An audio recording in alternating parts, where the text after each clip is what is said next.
আপনি জানেন কি তিমির ডাক পৃথিবীর সবচেয়ে দূর পর্যন্ত ভ্রমণ করা শব্দগুলোর একটি নীল তিমি যখন ডাকে সেই শব্দ পানির নিচে ছড়িয়ে যেতে পারে প্রায় 3000 থেকে 5000 কিলোমিটার পর্যন্ত। অর্থাৎ এক তিমির ডাক সমুদ্রের অন্য প্রান্তে থাকা আরেক তিমিও শুনতে পারে। অবিশ্বাস্য মনে হলেও এটা একদম বৈজ্ঞানিকভাবে প্রমাণিত সত্য।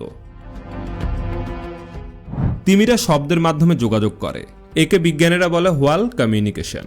এই শব্দ এত গভীর অর্থাৎ লো ফ্রিকোয়েন্সি সাউন্ড যে মানুষের কান তা শুনতে পায় না।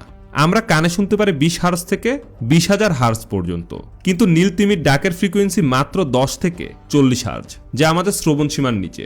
এই শব্দ এত ধীর কিন্তু এত শক্তিশালী যে পানির নিচে এটি হাজার হাজার কিলোমিটার ভ্রমণ করতে পারে বিনা বাধায়, কারণ পানির নিচে লো ফ্রিকোয়েন্সি ওয়েভ সহজে হারায় না। এখন প্রশ্ন, তিমিরা কেন ডাকে? বিজ্ঞানীরা বলছেন তিমিরা ডাকে নানান কারণে। সঙ্গী খোঁজার জন্য, নিজের দল বা পরিবারের সাথে যোগাযোগের জন্য, পথ নির্দেশের জন্য, এমনকি বিপদের সংকেত দিতেও। এমনকি প্রতিটি তিমির ডাকে থাকে নিজস্ব ছন্দ, নিজস্ব সুর, যাকে এক প্রকার সমুদ্রের গান বলা যায়। তাই গবেষকরা একে বলেন সংস অব দ্য ডিপ ওশান।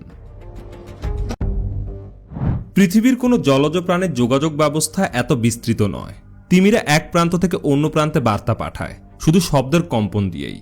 আর এই শব্দ শুধু যোগাযোগ নয়, বরং সমুদ্রের ইকোসিস্টেম রক্ষাতেও ভূমিকা রাখে।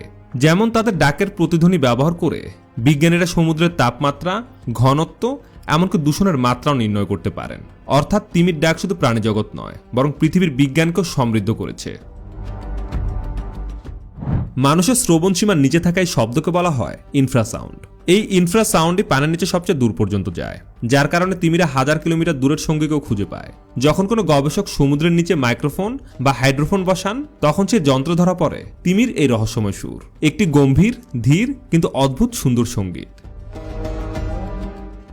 প্রকৃতির এই গভীর সুর আমাদের শেখায় সমুদ্রের নীরবতাও আসলে জীবনের কোলাহলে ভরা। অন্ধকার, ঠান্ডা আর নিস্তব্ধ সেই তলদেশেও প্রতিনিয়ত বয়ে চলেছে শব্দের এক সিম্ফনি। এ যেন প্রকৃতির এক মৃদু স্বর।